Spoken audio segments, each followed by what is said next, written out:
वक्त परमाणु युद्ध होने वाला है। जी हाँ दोस्तों, बिल्कुल सही सुना आपने। मिडिल ईस्ट में अब परमाणु युद्ध होने वाला है और अपनी तबाही का आगाज खुद इस्राइल करेगा। इस्राइल वो कदम उठाने जा रहा है जो उसके लिए आत्मघाती साबित होगा। इस्राइल ने ईरान पर बड़े हमले की प्लानिंग की है। हमले की तारीख भी फिक्स हो गई है। वहीं ईरान भी इस्राइल पर पलटवार के लिए तैयार है और यह पलटवार इतना घातक होगा कि इस्राइल का वजूद तक मिट सकता है।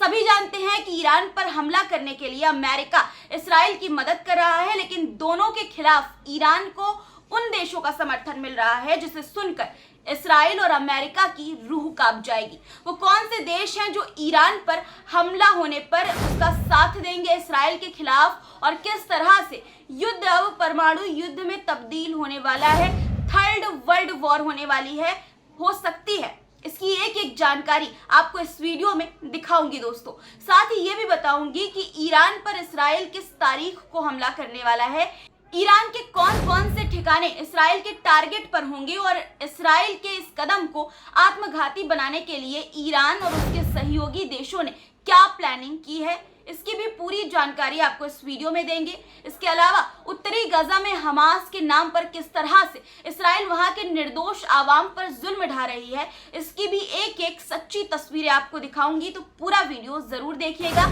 जिससे आपको ये पता चल सके कि इजराइल ने कैसे थर्ड वर्ल्ड वॉर की स्क्रिप्ट लिखी है और इसका क्या अंजाम होने वाला है।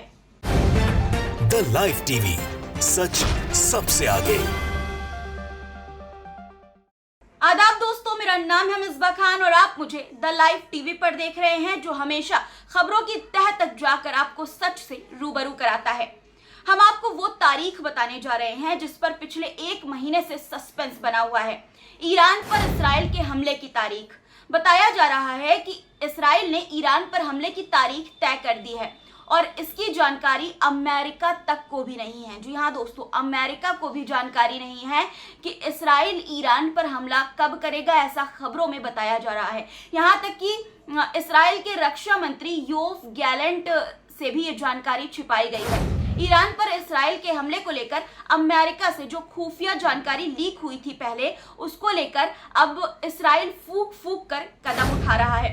इस्राइल के पीएम बेंजामिन नेतन्याहू और वहां के टॉप कमांडरों के अलावा ईरान पर हमले की प्लानिंग के विषय में किसी को कुछ नहीं मालूम है। अब आपको वो तारीख मैं बताती हूँ जब इस्राइल ईरान पर हमला करने वाला है। बताया जा रहा है कि इस्राइल ने ईरान पर हमला करने के लिए खास दिन चुना है और वो खास दिन है 23 और 24 अक्टूबर। 23 या 24 अक्टूबर को इस्राइल ईरान पर बड़ा हमला करने वाला है। दरअसल दोस्तों, 23 और 24 अक्टूबर को ईरान का खास त्योहार सिमखात तोरा है। इस्राइल में 2 दिन की छुट्टी है और इसी त्योहार के मौके पर इस्राइल ने हमले का प्लान बनाया है। आईडीएफ यानी इस्राइल डिफेंस फोर्स और वहां की खुफिया एजेंसी मोसाद ने मिलकर यह प्लानिंग तैयार की है।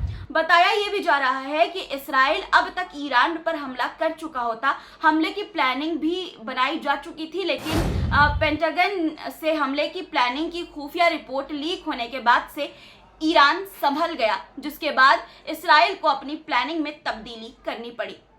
अब आपके जहन में ये सवाल उठ रहे होंगे कि इस्राइल ईरान के किन ठिकानों पर हमला करेगा और ईरान के इस्राइल पर पलटवार करने पर वो कौन से देश हैं जो ईरान का साथ देंगे बिना डरे। इसका जवाब भी मैं आपको बताती हूँ। दोस्तों, बताया ये जा रहा है कि इस्राइल ने ईरान पर हमला करने के लिए 4 टारगेट तय किए हैं। पहला टारगेट है IRGC हेडक्वार्टर, जहां से ईरान हिजबुल्लाह हमास के लड़ाकों को गाइड करता है कि उन्हें कहां हमला करना है और कैसे हमला करना है। दूसरा ठिकाना है ईरान के न्यूक्लियर सेंटर। इजराइल उन्हें तबाह कर ईरान के न्यूक्लियर प्रोजेक्ट को तबाह करना चाहता है। तीसरा टारगेट है ईरान की ऑयल रिफाइनरी। ऑयल रिफाइनरी पर हमला कर इजराइल ईरान को जबरदस्त आर्थिक नुकसान पहुंचाना चाहता है। इस्राइल का चौथा टारगेट है खामेनेई कॉम्प्लेक्स, जहां ईरान के सुप्रीम लीडर खामेनेई रहते हैं। एक तरफ दोस्तों जहां इस्राइल ने अमेरिका के साथ मिलकर ईरान को तबाह करने का झूठा मंसूबा पाल रखा है, वहीं ईरान ने दोनों देशों को सबक सिखाने के लिए ऐसी फुल प्रूफ प्लानिंग की है कि इस्राइल और अमेरिका के लिए यह हमला आत्मघाती साबित होगा। तो अब अगर इसराइल ईरान पर हमला करता है तो जवाबी कार्रवाई में ईरान जो करेगा वो शायद इसराइल में भारी तबाही मचा सकता है और शायद इसराइल को मिटाने के लिए भी वो काफी हो। दोस्तों, दरअसल 16 अक्टूबर को इसराइल के हमले का प्लान लीक होने से ईरान सतर्क हो गया है। उसने 2 बड़े फैसले लिए हैं। सबसे पहले उसने वो टारगेट सुरक्षित किए हैं जो इसराइल के निशाने पर हैं, जबकि दूसरे फैसले में उसने चीन और रूस से हथियार मंगाए हैं जिसमें डिफेंस सिस्टम की डिमांड की गई है। ईरान ने इसराइल के हमले का जवाब देने के लिए सुरक्षा की 4 लेयर बनाई है। दोस्तों, जैसा कि आपने देखा होगा कि पुराने समय में वॉर होती थी तो कई लेयर्स बनाई जाती थी, प्लानिंग की जाती थी। अब मैं आपको बताती हूँ कि ये 4 लेयर क्या है। पहली लेयर में रूस से मिले डिफेंस सिस्टम S-400 को तैनात किया जाएगा। दूसरी लेयर में silent Hunter anti drone system को मुस्तैद किया जाएगा। इसे ईरान ने चीन से मंगवाया है। तीसरी लेयर में Su-35 फाइटर जेट है। Su-35 फाइटर जेट रूस ने ईरान की मदद के लिए भेजे हैं। अंत में चौथी लेयर में ईरान ने फतह 110 मिसाइल लगाई है जिससे इसराइल के हमले को नाकाम किया जा सके। दोस्तों, ईरान में 7 न्यूक्लियर सेंटर हैं जिनमें 3 अंडरग्राउंड न्यूक्लियर लैब हैं। इसके अलावा 10 ऑयल रिफाइनरी हैं ईरान के पास। ईरान के इन ठिकानों पर हमला करने के लिए इसराइल ने 16 गोल्डन हॉरिजन मिसाइल और 40 रॉक्स मिसाइल वॉर रेडी कर दी है। दोनों ही एयर टू सरफेस मिसाइलें हैं। दोस्तों, अभी तक इनका इस्तेमाल इसराइल ने नहीं किया है, यानी ये पहली बार होगा जब ईरान पर हमले के लिए इसराइल नई तकनीक के हथियारों का इस्तेमाल कर सकता है। पेंटागन ने एक रिपोर्ट में दावा किया है कि इसराइल की तरफ से ऑयल रिफाइनरी पर हमला हुआ तो ईरान भी इसराइल के तेल ठिकानों को तबाह करने से पीछे बिल्कुल भी नहीं हटेगा।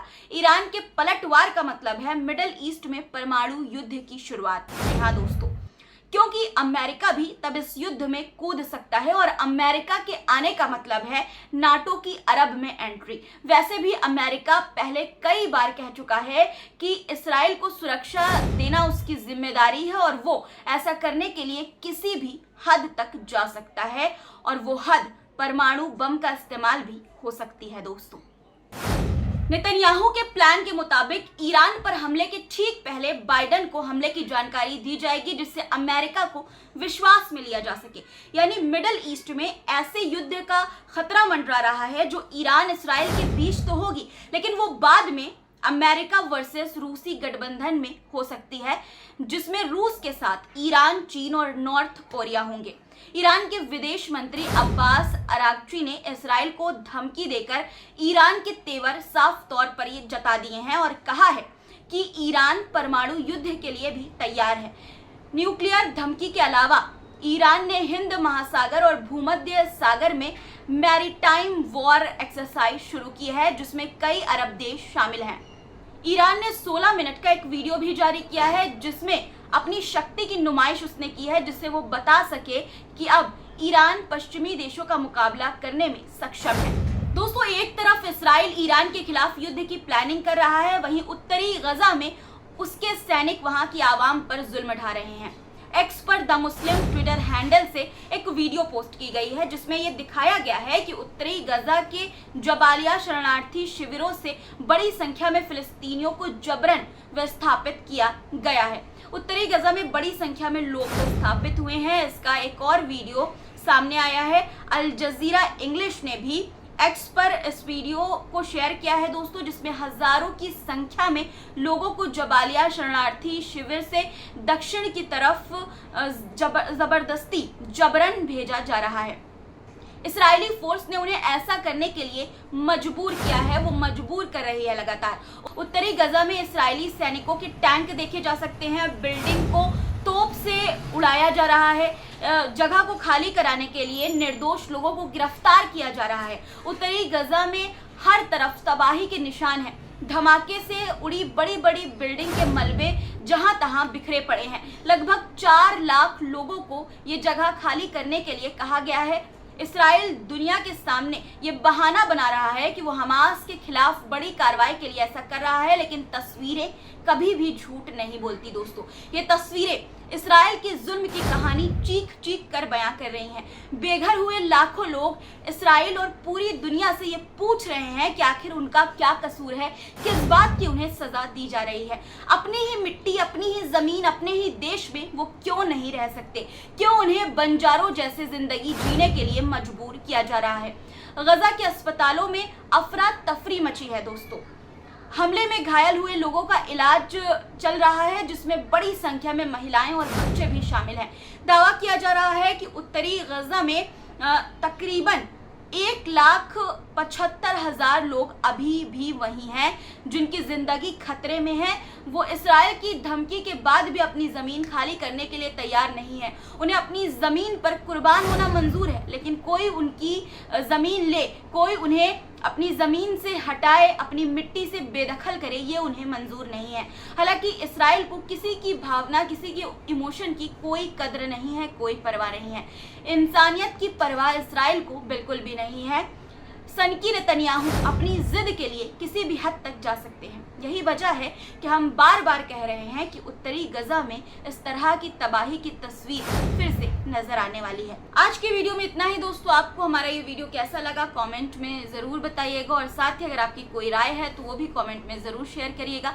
एक और ज़रूरी बात, अगर आपने हमारे चैनल को सब्सक्राइब नहीं किया है तो ज़रूर से कर लीजिए, देश और दुनिया की ताज़ा तरीन खबरों से अपडेटेड रहने के लिए। मुझे इजाज़त दीजिए, और हाँ, अपना और अपने परिवार का ख्याल रखिए। शब्बा खैर, खुदा हाफिज। द लाइव टीवी, सच सबसे आगे।